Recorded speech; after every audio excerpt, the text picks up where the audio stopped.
ጤና ይስጥልን በዛሬ መረጃ ሰዓታችን ከባድ መርዶን የተሰማው ለነዳጅ ተጠቃሚ ተሽከርካሪዎች በመቀጠልም አሳዛኝ አደጋ በዛሬው ዕለት የበርካቶችን ህይወት ቀጥፏል። ምንድነው የተከሰተው? ሙሉ መረጃውን ታደምጣላችሁ። በመቀጠልም የኢትዮጵያ ብሔራዊ ባንክ ከባድ ማስጠንቀቂያ አውጥቷል። እርምጃም ወስዳለሁ ብሏል። የህገወጥ ሐዋላ ንግድ እንዲሁም የዶላር ምንዛሬንም በተመለከተ የወጣ አዲስ መረጃ አለ፣ ታደምጣላችሁ። በተጨማሪም የአዲስ አበባ ነዋሪ ህይወት ካከበዱት አንደኛው ጉዳይ የጫኝና አውራጅ ነው ተብሏል። እሱንም እዘንላችሁ ቀርበናል። በመጨረሻም የሚታጠፉ እንዲሁም የሚከስሙ የመንግስት መስሪያ ቤቶችን በተመለከተ የወጣውን አዲስ ጥናትም እዘንላችሁ ቀርበናል። እነዚህን ሌሎችንም አብራችሁ ቆይታ አደምጣላችሁ። መልካም ቆይታ።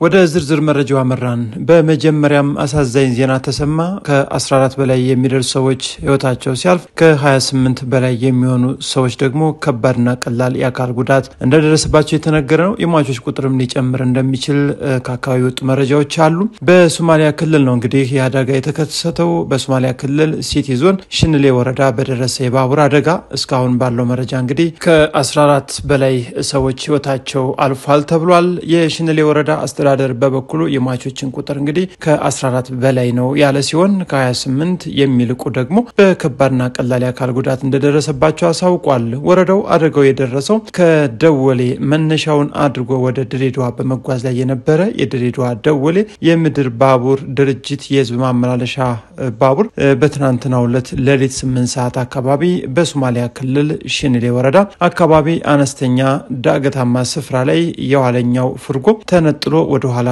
በመመለሱ ለጥገና ከቆመ ሌላ ባቡር ጋር በመጋጨቱ ህይወታቸው እንዳለፈና አደጋው እንደተከሰተ ነው የሚያስረዱት። ታዲያ ለቲክ በኢትዮጵያም ቃላቸውን የሰጡት አንድ የድሬዳዋ ከተማ ኮሙኒኬሽን አካል አደጋው ደርሷል፣ እስካሁንም ባለው መረጃ መሰረት እነዚህ 14 ሰዎችም ህይወታቸውን አጥተዋል፣ ከባድና ቀላል የአካል ጉዳትም በበርካቶች ላይ ደርሷል ነው ያሉት። አደጋው የደረሰው ባቡሩ ወደ ጅቡቲ ሲጓዝ ነው ሲባል የተስተዋለም ሲሆን የቢሮ አካል ግን ባቡሩ የተጋጨው ከዚህ ወደ ጅቡቲ ሲሄድ ሳይሆን ከደወሌ ወደ ሸነሌ እየመጣ ነው አደጋው የደረሰው ሲሉ ነው እንግዲህ ለቲክ በኢትዮጵያ መረጃቸውን ያጋሩት። አደጋው የደረሰበት ትክክለኛ ቦታ ሸነሌ ነው። ባቡሩ ከደወሌ ወደ ሸነሌ ከዛ ወደ ድሬዳዋ ነው የሚገባው ሲሉም አክለው አስረድተዋል። ዝርዝር መረጃውን ወደ ስፍራው የተላከው አካላትም እንደደረሳቸው እንደሚያሳውቁ ነው የገለጹት። ታዲያ ቲክ በኢትዮጵያም ተጨማሪ ማብራሪያ ጠየቃቸው ከተማ አስተዳደሩ መንግስት ከኮሙኒኬሽን ጉዳዮች ቢሮ ኃላፊ አቶ ብሩክ ፈቀደ ጉዳዩን አጣርተው ማብራሪያ እንደሚሰጡም ገልጸው ለተጨማሪ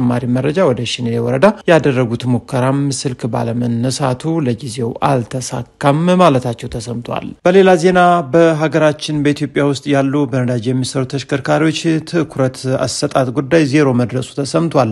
ነዳጅን ለሚጠቀሙ ተሽከርካሪዎች የሚሰጠው ትኩረት ወደ ዜሮ ወርዷል ያለውም የትራንስፖርትና ሎጂስቲክ ሚኒስቴር ነው። የትራንስፖርትና ሎጂስቲክ ሚኒስቴር ነዳጅ ለሚጠቀሙ ተሽከርካሪዎች የሚሰጠው ትኩረት ወደ ዜሮ ወርዷል ሲል ያስታወቀው በዛሬው ዕለት ሲሆን በዚህም ያሉትን የነዳጅ ተሽከርካሪዎች ወደ ኤሌክትሪክ የመቀየር እንዲሁም ወደ ተፈጥሮ ጋዝ ለመቀየር የተያዘ ስታንዳርድ መጽደቁንና መመሪያው ላይም እየተሰራ መሆኑንም ገልጸዋል። ቤንዚን መጠቀም ከፍተኛ መጠን ያለው ካርቦን ሞኖክሳይድና ናይትሮጅን ኦክሳይዶችን እንደሚፈጥር በመግለጽ የኤሌክትሪክ ተሽከርካሪዎችን በስፋት በትራንስፖርት ሲስተም ውስጥ ማስገባት ደግሞ ለነዚህ ችግሮች መፍትሄ እንደማበጀት ይቆጠራል ሲሉ የትራንስፖርትና ሎጂስቲክ ሚኒስትር ዴታ አቶ በሪው ሐሰን ተናገሩ። በዚህም ሀገር ውስጥ የሚገጣጠሙ የኤሌክትሪክ ተሽከርካሪዎች ከቀረጽ ነፃም እንዲሆኑ መደረጉን አንስተዋል። ሚኒስትር ዴታው አክለውም አሁን ነዳጅ ለሚጠቀሙ ተሽከርካሪዎች የሚሰጠው ትኩረት ወደ ዜሮ ወርዷልም ብለዋል። ይህን ያሉት የነዳጅ ተሽከርካሪዎችም ወደ ኤሌክትሪክ የመቀየር እንዲሁም ወደ ተፈጥሮ ጋዝ ለመቀየር የተያዘ ስታንዳርድ መጽደቁንና መመሪያ ላይ እየተሰራ እንደሆነም ገልጸዋል። ነዳጅ የሚጠቀሙ ተሽከርካሪዎችን ወደ ኤሌክትሪክ እንዲሁም ወደ ተፈጥሮ ጋዝ ለመቀየር ተነሳሽነት ላላቸው ደግሞ መንግስት ሁለንተናዊ ድጋፍም ያደርጋል ብለዋል። ወደ ቀጣዩ ስናመራ በሀገራችን በተለይም በአዲስ አበባ ውስጥ ኑሮን ካከበዱት አካላት አንዱ ጫኝና አውራጅ መሆኑ ተነገረ። በአዲስ አበባ ከተማ አንዱ የነዋሪዎች ፈተና የጫኝና አውራጅ ጉዳይም ነው ተብሏል። አንድ ሰው ቤት ለመቀየር ፈልጎ እቃውን ሲያጓጉዝ ጫኝና አውራጆች እቃውን የምንጭነው ሆነም የምናወርደው ራሳችን በመንተምነው ገንዘብ ነው እያሉ ነዋሪዎችን ሲያስመርሩ መመልከት የተለመደ ጉዳይም ከሆነ ውሎ አድሯል። ይህ ደግሞ ነዋሪዎችን ካለው የኑሮ ውድነት ጋር ተደማምሮ በእንቅርት ላይም ጀሮ ደግፍ እንደሆነባቸው ነዋሪዎች ይገልጻሉ። ነገር ግን ከቅርብ ጊዜ ወዲህ በየአካባቢው በህጋዊ መንገድ የተሰማሩ ጫኝና አውራጅን በዘመናዊ መልኩ የሚሰሩ ተቋማትም በርከትከት እያሉ ነው። ከነዚህ መካከል አንዱ መላ ሎጂስቲክ ሰርቪስም ነው።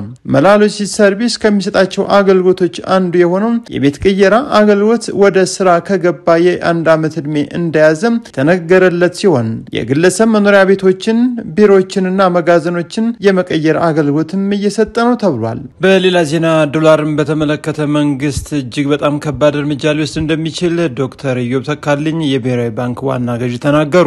በህገወጥ የሐዋላ ገንዘብ አስተላላፊ ድርጅቶች ላይም ከባድ እርምጃ እንደሚወሰድ ተሰምቷል። የኢትዮጵያ ብሔራዊ ባንክ ገዢ ዶክተር ኢዮብ ተካልኝ መንግስት በህገወጥ የሐዋላ ገንዘብ አስተላላፊ ድርጅቶች ላይ የማያዳግም ከባድ እርምጃም ሊወስድ ተዘጋጅቷል ብለዋል። ባንኩ ከውጭ ሀገር ከሚገኙ ሐዋላ አስተላላፊ ድርጅቶችና ከንግድ ባንኮች ጋር በትብብር መስራት በሚቻልባቸው ጉዳዮችና በሚወሰዱ ህጋዊ እርምጃዎች ዙሪያም ውይይት ተደርጓል። ዶክተር ኢዮብ ተካልኝ ውይይቱን አስመልክተው በሰጡት ማብራሪያ ሐዋላ አስተላላፊ ድርጅቶች በህጋዊ መንገድ እንዲሰሩ መንግስት ድጋፍ በሚያደርግባቸው ጉዳዮች ላይ ምክክር መደረጉን አንስተዋል። መንግስት ሁሉም የሐዋላ ገንዘብ አስተላላፊዎች ወደ ህጋዊ መንገድ እንዲገቡ በተደጋጋሚ ያቀረበውን ጥሪ ያልተቀበሉ አንዳንድ ድርጅቶችም መኖራቸውን ጠቁመዋል። ብሔራዊ ባንክ በእነዚህ ህገወጥ የሐዋላ ገንዘብ አስተላላፊ ድርጅቶች ላይ በጥናትና በመናበብ ላይ የተመሰረተ ጠንካራ እርምጃ እንደሚወስድም አስጠንቅቀዋል። እንደ ሀገር የውጭ ምንዛሪ ሀብት መኖሩን ያነሱት ዶክተር ኢዮብ ተካልኝ ብሔራዊ ባንክ በአስተማማኝ ሁኔታ ይህን ሀብት እያቀረበ እንደሚገኝም አብራርተዋል። የሐዋላ ገንዘብ አስተላላፊ ድርጅቶች በበኩላቸው ህጋዊ አካሄድን ይዞ ለመንቀሳቀስ እንዲያስችላቸው ከመንግስት እንዲደረግላቸው የሚፈልጉትን ዝርዝር ነጥቦችም አንስተዋል። በመጨረሻም የመንግስት መስሪያ ቤቶች የሚከስሙ ወይም የሚዋሃዱ እንዳሉ ተሰማም። የሚዋሃዱ ወይም እንዲከስሙ የሚደረጉ የመንግስት ተቋማትም ለፌዴራሉ የኦዲት መስሪያ ቤት ስራ ፈተና ሆነዋል ተብሏል። በመንግስት የመዋቅር ለውጥ ምክንያትም እንዲከስሙ ወይም እንዲዋሃዱ የሚደረጉ ተቋማት ለኦዲት መስሪያ ቤቱ ስራ እንቅፋት መሆናቸው በጥናት ተረጋግጧል። የፌዴራል ዋና ኦዲት መስሪያ ቤትም ከ2001 እስከ 2015 ዓ.ም በመንግስት የባለ በጀት ተቋማት ላይ ያካሄዳቸው የተለያዩ ኦዲቶችም በተቋማቱ የግልጸኝነትና ተጠያቂነት አሰራር እንዲሁም ሙስናንና ብልሹ አሰራርን በመከላከል ረገድ ያመጧቸውን ለውጦች ለመለየት ጥናት አስጠንቷል። የጥናቱ ቡድን መሪ የሆኑት ዶክተር ተመስገን ወርቁ እንደገለጹት መንግስት ፖሊሲን ወይም ፕሮግራሞችን ለማስፈጸም በሚል ሚኒስቴር መስሪያ ቤቶች ይሰነጠቃሉ ወይም ሊከስሙ ይችላሉ ብለዋል። ሆኖም አንዳንድ መስሪያ ቤቶች ኦዲታቸው ሳያልቅ ከሌሎች ጋር ተዋህደው ይታያሉ ሲሉም ተደምጠዋል። ይህ በመሆኑ ኦዲተር መስሪያ ቤቱ እየተቸገረ መገኘቱን እንዲሁም የሚፈለገውን መረጃ ከማግኘትም አንጻር ችግር መታየቱ ገልጸዋል። የሚዋሃዱ ወይም እንዲከስሙ የሚደረጉ የመንግስት ተቋማት የፌዴራሉን የኦዲት መስሪያ ቤት ስራ እየፈተኑት እንደሚገኙ ተናግረዋል። ከዚህ አንጻርም መንግስት እንደነዚህ አይነት ነገሮችን በሚያስብበት ጊዜም ቀደም ብሎ ይህንን ተቋም በማግኘት የኦዲት ስራ ቀድሞ እንዲጠናቀቅ ማድረግ እንደሚገባም በጥናቱ አስቀምጠዋል ብለዋል። የኦዲት ግኝት ተከትሎ ተገቢ ስልጣን ባላቸው አካላትም መወሰድ የሚገባቸው ተጠያቂነት የማረጋገጥ እርምጃዎችን በሚፈለገው የቁርጠኝነት ደረጃ ላይ የሚገኝ ያለመሆናቸውን ጥናቱ ማሳየቱም ተገልጿል። ከዚህ በተጨማሪም የኦዲት መስሪያ ቤቱ በመንግስት በጀት ጥገኛ መሆኑም ለሰራተኞች ተመጣጣኝ ደሞዝ መክፈል አለመቻሉም ኃላፊነትን እንዳይወጣ እንቅፋት ሆኖበታልም ተብሏል። ይህ ጥናት በአዲስ አበባ ዩኒቨርሲቲና ምርምር ባለሙያዎች ሳይንሳዊ ጥናት የተጠና መሆኑንም ተናግረዋል። የፌዴራል ዋና ኦዲተር መስሪያ ቤት ዋና ኦዲተር ወይዘሮ መሰረት ዳምጤ በጥናት ውጤቱ የግምገማ መድረክ ባደረጉት ንግግርም የኦዲት አሰራር ውጤታማነት በተግባር የሚገለጽ አጽንኦት እስካልተበረከቱ ድረስ ጥናቱ ለብቻው የሚፈለገውን ውጤት እንደማያስገኝ ተናግረዋል። መረጃችን በዚህ ጨረስ። ሰላም ሁኑልን።